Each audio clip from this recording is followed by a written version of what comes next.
శ్రీ సచ్చిదానంద సద్గురు సాయినాథ్ మహారాజ్ की जय। శ్రీ సచ్చిదానంద సద్గురు అలివేలు మంగమ్మ సహిత భరద్వాజ మహారాజ్ की जय। జై సాయి మాస్టర్। సాయిబాబా మాసపత్రిక వ్యాసం పేరు అవధూత శ్రీ వెంకయ్య స్వామి, రచన పూజ్య గురుపత్ని శ్రీ అలివేలు మంగమ్మ। ఈ వ్యాసం ఆగస్టు 2018 సాయిబాబా మాసపత్రిక నుండి గ్రహించబడింది। జై సాయి మాస్టర్। అదొక మారుమూల పల్లెటూరు। ఊరు చివరలో పాతకాలం నాటి ఆంజనేయ స్వామి ఆలయం, పక్కనే నేలపై వెలుగుతున్న అగ్నిహోత్రం ఉన్నది। దాని పక్కనే చిన్న ఈతాకు చాప మీద స్వామి కూర్చుని ఉన్నారు। చూడటానికి 70 లేక 80 సంవత్సరాల వయస్సు గల వృద్ధులుగా ఉన్నారు। గుండుతల, ఎక్కడో లోతుగా చూస్తూ చిత్రంగా వెలిగే కళ్ళు, కదలాడే బోసినోరు, ఉండి ఉండి మూలుగుతున్నట్లు అస్పష్టంగా ఆ నోటి నుండి వెలువడే మాటలు। అప్పుడప్పుడు ఆయన తన గుండును మూతిని చేత్తో రాసుకుంటున్నారు। ఎండనక వాననక వెలిగే ధునిసెగకు కాబోలు కాగి కాగి రాగి కాగులా తయారైంది ఆయన శరీర ఛాయ। వారి మొలకు ఒక గోచి మాత్రం ఉన్నది। కొంచెం దూరాన ఒక కుటీరంలో ఒకరిద్దరు సేవకులు పనిచేసుకుంటున్నారు। ఆయన పక్కనే నేలబారుగా చిన్న చక్రాలు గల చెక్కతో చేసిన తోపుడు బండి ఉన్నది। వారు నీరు త్రాగటానికి కాబోలు పక్కనే తాటి ఆకులతో చేసిన దొన్నెలాంటిది ఒకటి ఉన్నది। ఆయనతో పాటు ఎప్పుడూ 4 వ్యక్తులు తోడుగా ఉంటారని, వారు రాత్రంతా ఆయనతో పాటే మేల్కొనవలసిందేనని, ఆయన తనను ఎప్పుడు ఎక్కడికి తీసుకెళ్లమంటే అక్కడకు వాళ్ళు ఆయనను తీసుకువెళ్తారని చిరంజీవి రామకృష్ణారెడ్డి చెప్పాడు। వారెక్కడున్నా పక్కనే అతి దగ్గరలో అగ్ని అలానే వెలుగుతుందట। ఒక పాత చాప, ఒక పాత గుడ్డల మూట, 2 పాత దిండ్లు, 1-2 అల్యూమినియం పాత్రలు తప్ప వారి వద్ద ఇంకేమీ లేవు। స్వామి అమిత నిరాడంబరులు। నేను మొదటిసారి స్వామిని దర్శించినప్పుడు చూసిన దృశ్యం ఇది। పూజ్య శ్రీ భరద్వాజ మాస్టర్ గారు తాము రచించిన శ్రీ వెంకయ్య స్వామి చరిత్రలో స్వయంగా రాసిన మాటలివి। పైన ఆయన వర్ణించిన స్థితిలో ఉన్న ఆ వృద్ధుడు గొప్ప ఆధ్యాత్మిక స్థితి పొందిన అవధూత అని పూజ్య శ్రీ మాస్టర్ గారు గుర్తించారు।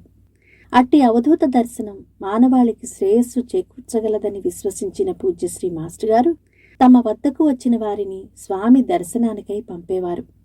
అలా ఎందరో స్వామిని దర్శించుకుని వారి ఆశీస్సులను పొందారు। పూజ్య శ్రీ మాస్టర్ గారికి శ్రీ స్వామివారి ప్రథమ దర్శనం కూడా ఒక అద్భుత లీల। అవి పూజ్య శ్రీ మాస్టర్ గారు నెల్లూరు జిల్లా విద్యానగర్ కాలేజీలో పనిచేస్తున్న రోజులు। 1975వ సంవత్సరంలో శివరాత్రి నాడు ఆయన శ్రీ వెంకయ్య స్వామి దర్శనానికి గొలగమూడి వెళ్లాలనుకున్నారు। శ్రీ వెంకయ్య స్వామి గురించి ఆయన విన్నారు, కానీ స్వామి దర్శనానికి అంతవరకు వెళ్లలేదు। ఆ రోజున స్వామి గొలగమూడిలో ఉంటారో లేదోననే విషయం తెలుసుకున్నాక వెళ్లటం మంచిదని ఒకరు సందేహం వెలిపుచ్చారు। కానీ ఆయనకు వెళ్లాలని బలంగా అనిపించింది కనుక వెళ్లాలని నిశ్చయించుకున్నారు। ఉదయం 8:30 గంటలకు స్వామి దర్శన ఆశీస్సులు ప్రసాదించమని సమర్థ సద్గురు అయిన శ్రీ సాయినాథుని ప్రార్థించి బయలుదేరారు। నెల్లూరు చేరి గొలగమూడి బస్సు ఎక్కగానే అక్కడ స్వామి తంబుర పట్టుకున్న స్వామి శిష్యుడు కనిపించాడు। అతడిలా చెప్పాడు, స్వామి 4 రోజుల క్రిందట నెల్లూరులోని దత్తాత్రేయ మఠంలో విడిది చేశారు। అంతేకాక అక్కడే 10 రోజుల పాటు ఉంటామని కూడా చెప్పారు। అందుకని ఆయన నిర్వహించే ధునికి అవసరమైన కట్టెలు కూడా శిష్యులు అక్కడే సమకూర్చారు। కానీ స్వామి ఈరోజు సరిగ్గా ఉదయం 8:30 గంటలకు ఉన్నట్టుండి గొలగముడి బయలుదేరారు। వారి సేవకులందరూ తలొక వైపుకు వెళ్లటం వలన స్వామిని గుర్రపు బండిలో పంపవలసి వచ్చింది। ఈ పాటికి స్వామి గొలగముడి చేరి ఉంటారు। స్వామి అక్కడికి వస్తారని ఎవ్వరికీ తెలియకపోవడంతో స్వామి దర్శనార్థమై ఎవ్వరూ రాలేదు కనుక సాయంత్రం వరకు పూజ్య శ్రీ మాస్టర్ గారికి ఏకాంతంగా స్వామి సన్నిధిలో గడిపే అవకాశం లభించింది। ఆయన కోరుకున్నట్లు స్వామి దర్శన అనుగ్రహ ఆశీస్సులు పుష్కలంగా లభించాయి। ఆ రోజుల్లో గొలగమూడి, నెల్లూరు చుట్టుపక్కల గ్రామాల ప్రజలు స్వామి దర్శనానికై వస్తుండేవారు। అయితే ఎక్కువ మంది లౌకిక కోరికలు తీర్చుకోవడం కోసమే వస్తుండేవారు। అలా కాక ఆయన పరమార్థాన్ని కూడా ప్రసాదించగల మహాత్ములని, ఆయన దర్శన ఆశీస్సుల వలన మన ఆధ్యాత్మిక సాధనలో ఉన్నతి లభిస్తుందని పూజ్య శ్రీ మాస్టర్ గారు బోధించేవారు। ఆయన చెప్పినట్లే నేడు వేలాది మంది ప్రజలు ఐహిక ఆధ్యాత్మికతల కోసం స్వామిని సేవించి ఉత్తమ శ్రేయస్సు పొందుతున్నారు. ఆంధ్రప్రదేశ్లో నెల్లూరు జిల్లా సమీపంలో గొలగమూడి గ్రామంలో నివసించిన అవధూత శ్రీ వెంకయ్య స్వామి 24/8/1984 తేదీన అక్కడే సమాధి చెందారు. ఆయన సశరీరులుగా ఉన్నప్పుడే కాక నేటికి కూడా భక్తులు పిలిస్తే పలుకుతున్నారు. అవధూత శ్రీ వెంకయ్య స్వామి చేసిన లీలలు అత్యద్భుతాలు. 40 సంవత్సరాల కూచి పట్టాభిరామయ్య అనునతడు తన అనుభవాన్ని ఇలా చెప్పాడు. పుట్టినప్పటి నుండి 5 సంవత్సరాలు వచ్చే వరకు చలిజ్వరము, విరేచనాలతో బాధపడుతూ ఉండేవాణ్ణి. తల్లిదండ్రులు నన్ను ఎంతోమంది డాక్టర్లకు చూపించారు. లాభం లేకపోవడంతో యంత్రాలు వేయించారు. మంత్రాలు పెట్టేవాళ్ల దగ్గరకు తీసుకెళ్లేవాళ్లు. కానీ ప్రయోజనమేమీ కనిపించలేదు. చివరకు నన్ను వెంకయ్య స్వామి దగ్గరికి తీసుకెళ్లారు. అప్పుడు స్వామి నన్ను చూస్తూనే, అబ్బో ఈయనకేమయ్యా, బావుంటాళ్లే, మిద్ద కడతాడు అని పచ్చివేరుశనగ పప్పు తినిపించి గుడ్డతో మంత్రించి పంపించారట. ఆ రోజు నుండి నాకు వ్యాధి తగ్గిపోయింది. అంతేకాక ఈ రోజు వరకు నాకు కనీసం జలుబు కూడా రాలేదు. స్వామి మహిమ అంతటిది. స్వామి సర్వజ్ఞుడు.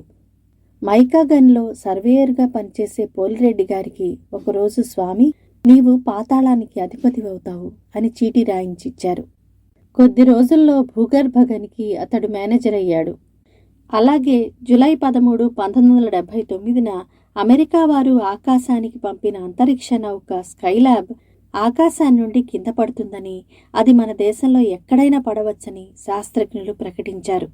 ఆ విషయమై భయపడుతున్న భక్తులతో స్వామి, అదెక్కడో సముద్రంలో పడుతుందిలేయ్యా అన్నారు. అలానే జరిగింది. శ్రీ స్వామి సమాధి అనంతరం కూడా అనేక లీలలు ప్రదర్శిస్తున్నారు. బట్టిరెడ్డి శ్రీనివాసరెడ్డికి వివాహమై 4 సంవత్సరాలైనా సంతానం కలగలేదు. అతని భార్య స్వామి సమాధిని దర్శించి తనకు సంతానం ప్రసాదించమని ప్రార్థించింది. ఆ రాత్రికి స్వామి కలలో కనిపించి ఆమెకొక దారం ఇచ్చి, నీకు సంతానం ప్రసాదించాను అని చెప్పారు. తెల్లవారి ఆమె లేచేసరికి ఆ దారం నిజంగానే ఈమె తాళిపొట్టుకు చుట్టుకుని ఉన్నది. భాగవతుల రఘురామయ్య భార్యకి గుండె నొప్పి, రక్తపోటు, ఒంటికి నీరు వచ్చి ఎంతో బాధపడుతూ ఉండేది. మద్రాసు తీసుకెళ్లాలని అనుకున్నారు. ఒక రాత్రి ఆమెకు స్వామి స్వప్న దర్శనమిచ్చారు. ఆయన ఒక తెల్ల కాగితంపై వేలితో నెఫ్రోసాల్ అని రాసి చూపారు. ఆ విషయం వారి కుటుంబ వైద్యులకి చెప్పి ఆ మందు తెచ్చుకున్నారు. ఆమె జబ్బు తగ్గిపోయింది. తర్వాత ఆమెకి స్వామి కలలో 5 బత్తాయికాయలు ప్రసాదించారు. స్వామి బత్తాయి రసం తాగమన్నారనుకుని ఆమె బత్తాయి రసం తాగనారంభించింది. దాంతో ఆమె సంపూర్ణ ఆరోగ్యవంతురాలైంది. రాఘవయ్య గారి దూడ తప్పిపోయి 4 రోజులైనా ఎంత వెతికినా కనిపించలేదు. అతడు ఒకరోజు స్వామి సమాధికి చెప్పుకుని దూడ దొరకాలని ప్రార్థించాడు. ఆ రోజు రాత్రి స్వామి స్వప్నంలో కనిపించి అతనిని వెంటబెట్టుకుని ఒక గ్రామంలోని మందిల దొడ్డికి తీసుకెళ్లారు. అక్కడ అతని దూడ ఉంది. తెల్లవారిన తర్వాత అతడు పెనవర్తి అనే గ్రామంలో బందిల దొడ్డికి వెళ్లాడు. అక్కడ చూసేసరికి అతని దూడ అందులోనే ఉన్నది. అవధూత శ్రీ వెంకయ్య స్వామి నిత్యసత్యులు. శ్రీ స్వామి సమాధి చెందిన రోజును పురస్కరించుకుని తమ దర్శన ఆశీస్సులు ప్రసాదించమని ప్రార్థిస్తూ ఆయనకు నమస్సుమాంజలు సమర్పిద్దాము. జై సాయి మాస్టర్. శ్రీ సచ్చిదానంద సద్గురు సాయినాథ్ మహారాజ్ కీ జై. శ్రీ సచ్చిదానంద సద్గురు అలివేలు మంగమ్మ సహిత భరద్వాజ మహారాజ్ కీ జై.